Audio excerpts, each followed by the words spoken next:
আসসালামু আলাইকুম। নবম দশম শ্রেণীর সুপ্রিয় শিক্ষার্থীবৃন্দ, আশা করছি তোমরা সকলে ভালো আছো। এখন তোমাদের সাথে আলোচনা করব তোমাদের প্রত্যুপকার গল্পের এমসিকিউ পর্ব। আমরা ধারাবাহিকভাবে তোমাদেরকে এমসিকিউ পর্ব দিচ্ছি যাতে তোমাদের পরীক্ষায় একটা ভালো প্রিপারেশন হয়। এখানে সবচেয়ে গুরুত্বপূর্ণ 30টা এমসিকিউ তোমাদের জন্য বাছাই করা হলো। চলো আমরা দেখে নিই প্রথম থেকে। এই হতভাগাই আপনাকে 1 মাস আপনালয়ে রাখিয়াছিলেন, কথাটি কে বলেছিলেন? কথাটি বলেছিলেন ওই যে আলী ইবনে আব্বাসের আশ্রয়দাতা। আলী ইবনে আব্বাসকে যে আশ্রয় দিয়েছিলেন তিনি এই কথাটি বলেছিলেন। এরপরে 2 নম্বরে বলেছে বন্দী ব্যক্তির মহৎ গুণের কথা শুনে খলিফা কি হলো?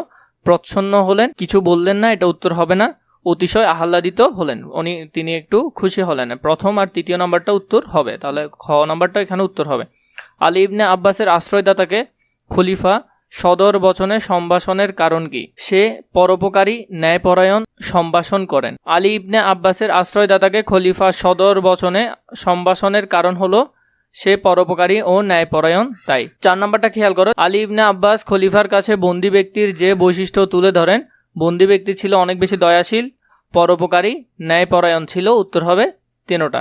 5 নম্বর দেখো, মৌনাবলম্বন শব্দের অর্থ হলো যে নীরবতা পালন করা, উত্তর হবে 5-এর ক। 6 নম্বর দেখো, বন্দী আশ্রয়দাতার প্রাণ রক্ষা হয়েছে সত্য প্রমাণের ভিত্তিতে, এটা হবে না, এখানে কোনো প্রমাণ ছিল না। খলিফার বিচক্ষণতায়, এটা হবে আলী ইবনে আব্বাসের জন্য। আলী ইবনে আব্বাস অনেক বেশি রিকোয়েস্ট করেছিলেন এবং তার বিষয়গুলো তাকে বলেছিলেন। প্রত্যুপকার গল্পটি কোন গ্রন্থ থেকে সংকলিত হয়েছে? আমরা জানি এটি আখ্যান মঞ্জরি নামক গ্রন্থ থেকে সংকলিত হয়েছে। একটি গুগু পাখি গাছের ঢালে বসে দেখতে পেল একটি পিঁপড়া পানিতে ভেসে যাচ্ছে। সে গাছ থেকে পাতা ফেললে পিঁপড়াটি প্রাণ বেঁচে যায়। কিছুদিন পরে পিঁপড়াটি দেখে এক শিকারী গুগুটি মারার জন্য তীর ছুটছে। সে মুহূর্তেই পিঁপড়ার কামড়ে তার লক্ষ্যভ্রষ্ট হয় আর গুগু পাখিটি বেঁচে যায়। উদ্দীপকের মূল ভাব কোন রচনার সঙ্গে সাদৃশ্যপূর্ণ? আমরা জানি এটা প্রত্যুপকারের সাথে অনেক বেশি সাদৃশ্যপূর্ণ।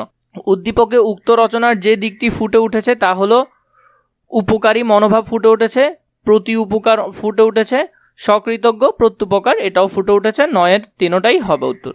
এর আগে তোমাদেরকে একটা কথা বলি, তোমাদের যদি এসএসসি দাগানো বই প্রয়োজন হয়, তোমাদের জন্য খুবই গোছালো আকারে অনেক ভালো মানের দাগানো বই রেডি করা হয়েছে। সেগুলো যদি তোমরা নিতে চাও অনেক অল্প দামে নিতে পারবে। হয় এই নাম্বারে অথবা নিচে ডিসক্রিপশনে দেওয়া ফেসবুক পেজে মেসেজ দিলে হবে, তোমরা সেখান থেকে নিতে পারো। ইনশাল্লাহ এখান থেকে 100% তোমাদের কমন পড়বে। আলী ইবনে আব্বাস কার নিকট কৃতজ্ঞতা প্রকাশ করার ইচ্ছা ব্যক্ত করলেন? আশ্রয়দাতার। এরপরে তাকে যে আশ্রয় দিয়েছিলেন তার কাছে কৃতজ্ঞতা তিনি ব্যক্ত করতে চেয়েছেন। 11 নম্বর হলো ঈশ্বরচন্দ্র বিদ্যাসাগর কত সালে মৃত্যুবরণ করেন? তিনি 1891 সালে মৃত্যুবরণ করেন। 12 নম্বরে দেখো, আলী ইবনে আব্বাসের অনুরোধে খলিফা শেষ পর্যন্ত কি করলেন? খলিফা শেষ পর্যন্ত কথা শুনতে রাজি হলেন। যখন আলী ইবনে আব্বাস তার পা ধরেছিল এবং তাকে বলছিল যে কথাটা শুনলে ভালো হয়, অনেক বুঝিয়েছে, এরপরে তিনি কথা শুনতে রাজি হন। আলী ইবনে আব্বাস কি জানাবার জন্য কৌতূহলী হয়ে ওঠে? আশ্রয়দাতা বাগদাদে কিভাবে পৌঁছালেন সেটা জানার জন্য তিনি অনেক বেশি কৌতূহলী হয়ে ওঠেন। দামেস্ক নগরীর আব্বাসের সর্বাপেক্ষা প্রিয় স্থান, কারণ ওই স্থানে আলী ইবনে আব্বাসের প্রাণ রক্ষা হয়েছে, এটা ঠিক। ওই স্থানে আলী ইবনে আব্বাসের উপকৃত হয়েছেন, এটাও ঠিক। ওই স্থান অনেক মনোরম, এটা হবে না, উত্তর হবে 1 এবং 2, তাহলে ক নাম্বারটা, তাহলে 14-র উত্তর ক।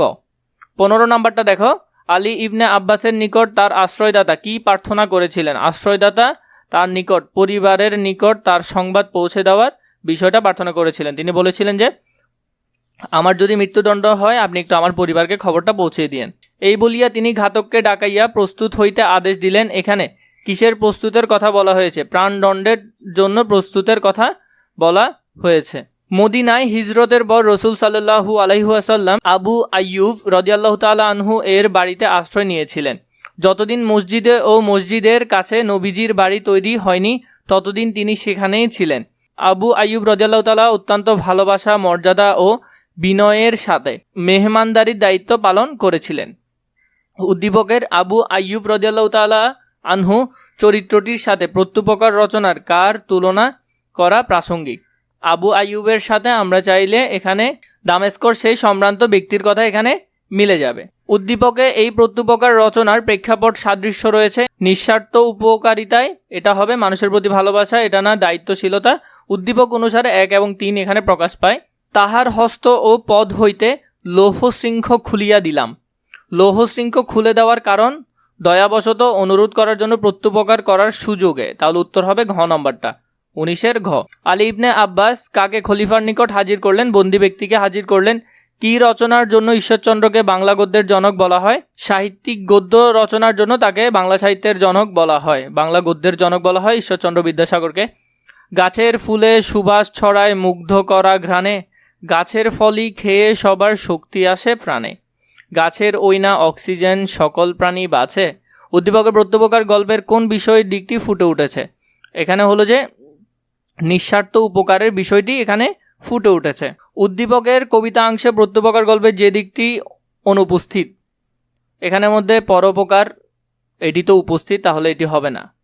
কৃতজ্ঞতাবোধ উপস্থিত, প্রত্যুপকার এটি উপস্থিত, তাহলে উত্তর হবে কৃতজ্ঞতাবোধ এবং প্রত্যুপকার। উত্তর হবে কত? 2 এবং 3। ঈশ্বরচন্দ্র বিদ্যাসাগরের লেখা ব্যাকরণ গ্রন্থ কোনটি? ব্যাকরণ গ্রন্থ হলে ব্যাকরণ কৌমুদী। আলী ইবনে আব্বাসের কাছে পৃথিবীর সবচেয়ে প্রিয় স্থান হলো দামেস্ক নগরী। প্রিয় স্থান হলো কি? দামেস্ক। আর বাগদাদ ছিল আলী ইবনে আব্বাসের বাস। তাহা হইলে মৃত্যুকালে আমার কোনো ক্ষোভ থাকে না। কি হলে? কৃতজ্ঞতা প্রকাশের যদি সুযোগ পায় আলী ইবনে আব্বাস, তাহলে মৃত্যুকালে তার কোনো কি থাকবে না? ক্ষোভ থাকবে না। এটা তিনি শেষের দিকে বলেছিলেন।